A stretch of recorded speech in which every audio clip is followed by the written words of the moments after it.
A agenda do presidente da República, a gente vai continuar com a discussão aqui. Como a gente já repercutiu ontem, a agenda do presidente da República foi em Nova York, na ONU, onde ele falou bastante sobre corrupção em governos do PT, pandemia, conflito na Ucrânia. E teve um outro ponto também que repercutiu bastante, que foi a promessa dele de refúgio a padres e freiras da Nicarágua, né, Paulinha? Pois é, a Nicarágua, que tem no governo Daniel Ortega, que chegou ao poder por meio de uma eleição rejeitada pela comunidade internacional, inclusive em que os concorrentes estavam presos ou no exílio, né? Bom, o presidente brasileiro detalhou a promessa feita na ONU de receber religiosos refugiados da Nicarágua lá no Twitter. Eu vou ler para vocês aqui a thread do presidente Bolsonaro. Ele diz assim, ó: o Brasil não assistirá de braços cruzados a mais um episódio dessa perseguição diabólica contra cristãos promovida pela ditadura socialista da Nicarágua. Estamos prontos para acolher padres e freiras perseguidos, facilitando ainda mais seu ingresso e instalação em nosso país. A situação na Nicarágua é trágica e revoltante.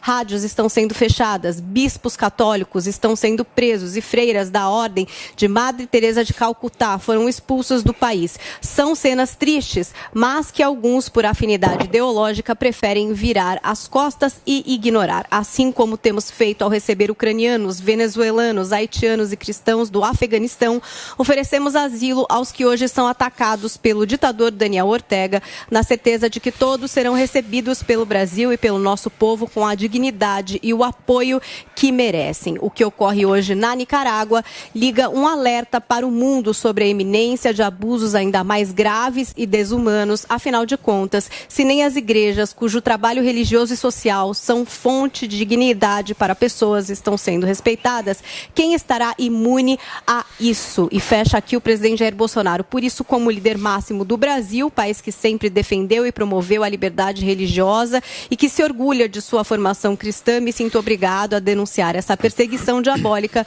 não só pelo que representa hoje, mas pelo que pode representar num futuro próximo. E a Nicarágua, gente, que eu não sei se vocês se lembram, mas é um assunto que claramente tá não só na cabeça do presidente, mas também estava na mão dele, escrito naquela entrevista do Jornal Nacional. Vocês se lembram disso? Estava lá escrito: Nicarágua, Argentina, Colômbia, que são países comandados por líderes de esquerda, e também o nome do doleiro Dario Messer. Muito bem. Zoe, você começa essa.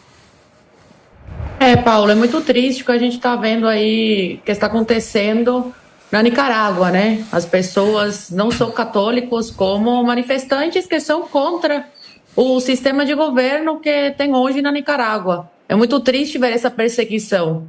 Agora, muitos vão falar que o Bolsonaro está fazendo isso agora para a campanha, para atacar aí o Lula, que é a favor de socialismo, que comemorou a vitória aí na eleição fraudulenta do ditador da Nicarágua. Não, o Bolsonaro, desde sempre, ele adotou esse discurso, né? Ele sempre foi muito firme contra as ditaduras ao redor do mundo, as ditaduras socialistas, principalmente aqui na América Latina. Não é a primeira vez que ele fala em ajudar essas pessoas que estão fugindo dos seus países, buscando por liberdade aqui no Brasil.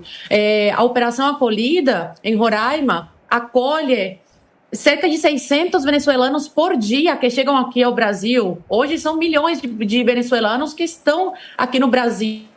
Através da Operação Acolhida, eles conseguem socializar, colocar essas pessoas aqui no Brasil, no mercado de trabalho, dar essa força para essas pessoas que estão fugindo do socialismo nos seus países. Então, não é uma pauta agora, na época da eleição, para ganhar votos, para falar contra o socialismo. Você percebe que é uma pauta que sempre o Bolsonaro foi contra, né, contra a ideologia de gênero, contra o socialismo, contra toda essa agenda progressista. Então você vê que na prática e nas suas falas ele é coerente. Ele não é apenas contra nas suas falas, ele também coloca em prática isso, né, ajudando essas pessoas fugitivas. Agora, infelizmente, não vi uma fala, um pio sequer do Lula em relação a isso. O Lula não se manifestou, o Lula não fica indignado com essas perseguições religiosas que estavam acontecendo na Nicarágua. Pelo contrário, ele só se manifesta sobre a Nicarágua quando é para elogiar o ditador do país. Então, quando eu falo aqui que o Brasil pode sim se tornar uma ditadura e vir a sofrer o que a Venezuela, o que os venezuelanos estão sofrendo, o que as pessoas da Nicarágua estão sofrendo, as pessoas dão risada. Mas eu vejo com muita preocupação ver como um candidato que, segundo as pesquisas, está em primeiro lugar, ignorando a realidade dos nossos vizinhos aí da Nicarágua e comemorando quando o ditador volta para o poder. Então, eu vejo com muita preocupação isso. Vamos ver aí se o Lula vai ter coragem de se manifestar contra o seu amigo aí de vida, o seu amigo aí de Partido Socialista, e se colocar veemente contra essas perseguições a favor do povo. Ou será que ele vai fugir de mais dessa e vai mostrar a verdadeira face dele, o que verdadeiramente ele defende, que é perseguição e é contra a religião? E aí, Guga? Nossa senhora, o Lula é contra a religião, é a pérola do dia. O PT, que nasceu da união dos trabalhadores com a igreja, o PT, que nasceu da união dos católicos com os trabalhadores, é um partido que vem da igreja, agora ela é contra a igreja, o PT vai fechar a igreja. É demais esse tipo de discurso. O Lula é contra a religião, pelo amor de Deus, como é que fala uma barbaridade dessa? Eu queria saber o seguinte, perguntem pro Bolsonaro o que ele acha do Papa Francisco, e depois perguntem pro Lula o que ele acha do Papa progressista, que defende aborto, que fala que o Fidel Castro é um ídolo para ele. O Papa Francisco se reuniu com o Fidel. Tá vendo o que eles acham do Papa, gente? São esses os que defendem o cristianismo. Castro, um genocida. Obrigado. Genocida. Obrigado. Você pode gostar, teu papaizinho aí, vovô Mafalda, pode gostar. Mas peraí, não mistura com família não, segura sua onda. Que escravizou seu respeita povo. A família. E o Papa sei que você não respeita ninguém, nem o Papa, nem os pais dos outros. Vamos manter a compostura. E não se reuniu com os presos políticos. Não respeita o Papa e respeita meu pai. Respeita a família. Não baixa o nível. Peraí, Zoe, já gritou. Posso falar, gente? Licença. Por favor. Zoe, depois de você atacar o Papa. Era isso que eu queria mostrar, gente. Mas faça vergonha. Obrigado. Só não mistura com família, por favor. Não rebaixa o nível. Vocês viram como é que é? É só perguntar sobre o Papa que vocês veem, gente. Eu não preciso nem explicar. É isso. Esses são os que defendem o cristianismo. Esses são os que estão dizendo que o Lula vai fechar a igreja. Se você perguntar o que você acha do maior representante do cristianismo, que é o Papa, ela faz esse ataque. Ela fulmina o Papa. Os bolsonaristas atacam o Papa como esquerdista, assim como atacam o Lula e atacam parte da igreja. Eles perseguem todos aqueles que não fazem parte do grupo político. Até o Papa Francisco é atacado por essa gente o tempo inteiro. Acabamos de ver mais um ataque. Então, o Lula e a esquerda não faria esse comentário sobre o Papa. O Bolsonaro faz. O bolsonarismo ataca o Papa Francisco e depois finge que é o Lula que vai fechar a igreja. O Lula nunca, o PT ao longo de 14 anos, nunca ensaiou nada que fosse perseguir qualquer tipo de religião. Hoje, as religiões afrodescendentes são perseguidas no Brasil. Cada vez mais tem um clima contra religiões afrodescendentes, e esse clima é criado exatamente pela politização, pela mistura da política com a religião. E a gente sabe que durante o governo do Lula, do PT, foi um momento em que o Brasil criou várias leis exatamente para dar mais liberdade religiosa ao país, e para que houvesse, por exemplo, a marcha para Jesus, ou a marcha dos evangélicos, o dia dos evangélicos. Tudo aconteceu durante o governo do PT, e o PT, como eu disse, veio da união com a igreja. É um absurdo um presidente que não tem discurso, que não tem o que mostrar, querer rebaixar a discussão para chamar um de diabo, de que vai fechar a igreja, de querer reduzir uma discussão que deveria ser política a religiosa. Professor, e com mentiras. Guga, eu vou fazer uma discordância em relação ao que você está falando, nenhum. Mas uma discordância bem tranquila. O primeiro ponto, verificar. Vamos ver. Quero só ver. Bem tranquila. Tem que começar assim, né? Tá. Mas vamos primeiro pegar a manifestação. Muitos pontos. Tranquila. Vamos começar pela leveza. Tranquilidade. Vamos pegar aquilo que ele falou acerca de receber refugiados católicos, em especial sacerdotes da Nicarágua. É um gol que ele fez. Foi um gol ele ter falado. Por que foi um gol? Porque ele é identificado com um público cristão no Brasil, que é majoritário, quase 80% da sociedade brasileira é cristã, com dois segmentos expressivos. Um majoritário ainda, que é a Igreja Católica, e o outro que é o pentecostal. Entre os pentecostais, o Bolsonaro tem maior aceitação, e é uma aceitação gigantesca, mas ainda não é uma maioria que poderia dizer, a grande parte dos cristãos brasileiros estão comigo. Porque os católicos não estão. Porque aí não é que os católicos não estão. É que os católicos, eles estão fragmentados. Olha como ele foi esperto quando ele convidou um padre conservador ou de uma linha conservadora para acompanhá-lo no enterro da Elizabeth II. Não pegou bem, não. Mas ali ele apontou para o segmento da Igreja Católica Conservadora para dizer assim: vocês também têm que estar comigo. Não vai dar Por qual razão? Porque a igreja está fragmentada. Então, ele dizer que vai receber os refugiados ou padres que estejam perseguidos, é um gol, porque ele já acena para aquilo que o Lula tinha feito antes, quando o Lula fez uma comparação entre o Ortega e a Angela Merkel. Regimes completamente distintos, razões distintas pelos quais houve uma continuidade no poder. No caso do Ortega, ele se configura, sim, como um autoritário. Angela Merkel, não. Mas o Lula, ao fazer isso, quando ele compara os dois, ele simplesmente tenta minimizar as ações do Ortega, e aí ele simplesmente se posiciona de uma maneira que justifica os atos do Ortega perante a sua sociedade. E aquele cara é um autoritário e um ditador. E é um cara que persegue a sua sociedade. Quando o Bolsonaro fala isso, independentemente dele acenar para o público cristão, e em especial para o público católico, ele está dizendo: eu não concordo com esse tipo de atitude. E ele começou no discurso da ONU de uma maneira muito sutil e inteligentíssima. O que foi que ele falou? Nós temos, olha o conteúdo lógico, pesar só a estrutura lógica. Nós temos uma responsabilidade coletiva. Ele praticamente bateu em todos aqueles que dizem que ele não quer se inserir no cenário internacional. Mas para explicar isso, eu tenho que mostrar como é que nós estamos caminhando internamente no nosso país. Logicamente, o que ele estava dizendo? Se nós temos uma responsabilidade coletiva de acordo com os valores universais, mínimo de valores básicos comuns. Essa é a lógica quando você fala, por exemplo, de segurança humana ou o que quer que seja. Ele diz: como é que você identifica isso? Mostrando que eu me preocupo com o povo e que eu defendo a democracia. Não estou dizendo que isso aconteça 100%. Eu acredito que sim, mas tem pessoas que dizem que ele não está fazendo. Mas ele acenou lá, dizendo: é assim que eu me comporto internamente, de acordo com os valores coletivos, e por essa razão eu vou receber aqueles católicos que estão sendo perseguidos pelo amigo do Lula. Eu entendo que a estratégia aqui é Guga, só um minuto. Só um minutinho.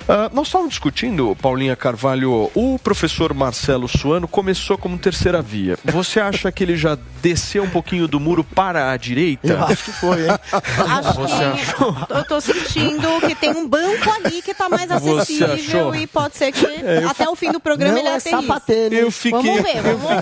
Vamos ver. Mas eu quero analisar o todo. Eu não até o final do programa a gente vai tentar de couro. Agora, gente, posso trazer aqui a pergunta de um ouvinte nosso? Porque os nossos ouvintes, gente, participam diariamente com as nossas tags e mandam colocações e perguntas.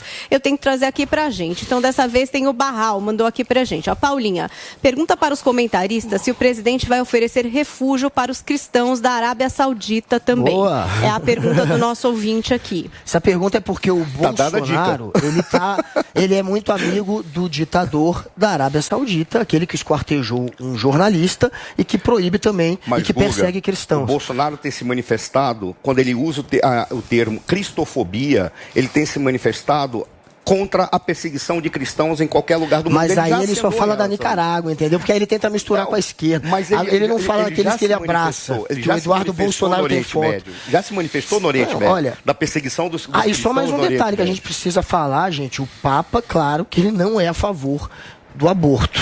Pequena correção que é importante ser feita, porque foi jogada essa informação: Papa a favor do aborto. É óbvio que não, senão ele seria excomungado. É real que o Papa ele se manifestou contrário ao aborto. No entanto, qual é a questão que levou que pessoas ficassem indignadas? Foi quando houve a aprovação do aborto em países aqui pela América Latina, ele ficou em silêncio. Ele pode ter se manifestado contra o aborto, mas ele não se manifestou politicamente. Aí é uma exigência de que o Papa faça política. Eu não sei se é uma exigência adequada. Mas, como ele se apresenta politicamente... Pediu, Zoe, por favor. É engraçado, ele se diz contra o aborto, mas na prática ele defende regimes genocidas que matam muito também. Quando ele foi para Cuba, agora, e se reuniu com o Fidel, antes do Fidel morrer, abraçou o Fidel, olha aí a fotinha que eu mandei no grupo, olha a cara de felicidade de estar ao lado do seu ídolo. O Papa tem um livro onde ele coloca a sua admiração. Ele é a favor do genocídio, o Papa, é isso? Então? Pelo genocídio, Fidel Castro. Fica quietinho que eu quero falar agora, que eu fiquei quietinho ouvindo a tua sabobrinha. Você não ficou quietinha não, você até xingou minha família. Você nunca ficou quietinha. Você não respeita ninguém. Não posso falar. Bom, vamos lá. Me avise. Não respeita nenhum Vamos lá, Zoe, por favor. Posso falar? Obrigada. Respeito para quem se dá o respeito. O Papa Francisco, em 2021, ano passado, quando tiveram as grandes manifestações em Cuba, e até menores de idade, e pessoas, crianças que tinham algum tipo de problema e precisavam sempre da assistência dos pais, foram presos também, detidos, pelo simples fato de ir para a rua se manifestar, pedir liberdade, um direito fundamental do ser humano. Sabe o que o Papa Francisco fez? Não, pediu paz, só isso, omisso, sempre ignorando, fingindo que não está acontecendo nada, fingindo que a realidade não está aí. Sobre a Nicarágua, cadê o Papa Francisco? Está omisso também, pessoas desaparecendo, pessoas sendo presas. Por quê? Por querer exercer o seu direito de liberdade. Cadê o Papa Francisco? Vocês sabem, quando o cubano começou a exercer o seu direito religioso abertamente em 1998. Sabem quando? Quando um verdadeiro Papa, o João Paulo II, que por esse sim eu nutro uma grande admiração e para mim é um exemplo a ser seguido, foi a Cuba, visitou os presos políticos e a partir dessa visita marcante, o povo cubano começou a ter a liberdade de exercer abertamente o seu direito de religião. Sobre o Lula, que o Guga Noblar baba aqui todo dia, tem que ficar limpando aqui a baba, o Lula é a favor do aborto. Eu não conheço um verdadeiro cristão que seja a favor do aborto, é a favor de doutrinação em sala de aula, doutrinação essa que coloca os filhos contra os pais e a favor aí do Estado, a favor aí dos professores doutrinadores que colocam os filhos contra as famílias. Esse é o Lula, é isso que o Lula defende, junto com o Papa Francisco, que defende Cuba, que defende Nicarágua, que defende Venezuela, que não toma nenhuma medida de fato contra essas ditaduras que todos os dias fazem vítimas. Então é uma grande hipocrisia o Papa Francisco falar sou contra o aborto, mas ir para Cuba, que o aborto é legalizado abertamente, uma máquina de matar. Por isso é que os números mostram baixa a taxa de mortalidade, porque em Cuba você engravida hoje, fica 8 meses com a criança dentro da barriga, pode ir e abortar. Cuba é uma máquina de matar. E o Papa Francisco, quando foi lá, podia ter falado com o Fidel sobre isso, mas não, preferiu o quê? Bater palma para tudo que esse genocida fez.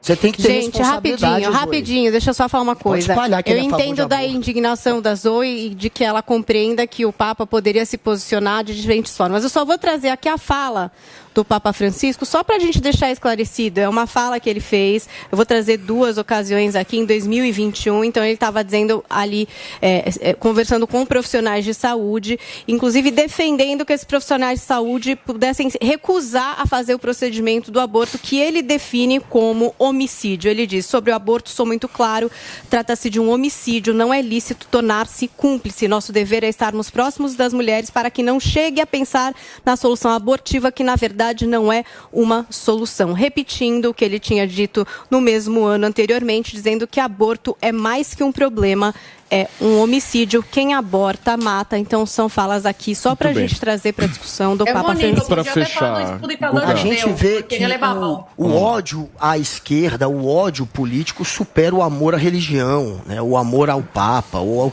aos valores do catolicismo, porque vocês veem que é um ataque completamente político, só porque eles acham que o Papa é um Papa mais à esquerda. E todo mundo que eles veem como à esquerda, eles tratam como um adversário, como um inimigo, como um criminoso. Alguém que apoia o genocídio, alguém que apoia um genocida, alguém que é a favor do aborto. Até esse nível de distorção, de mentira, porque é uma mentira você espalhar isso, foi jogado aqui. O Papa nunca foi a favor, assim como jogam que o Lula é a favor das drogas. Eles tentam distorcer para mentira sempre. Muito bem.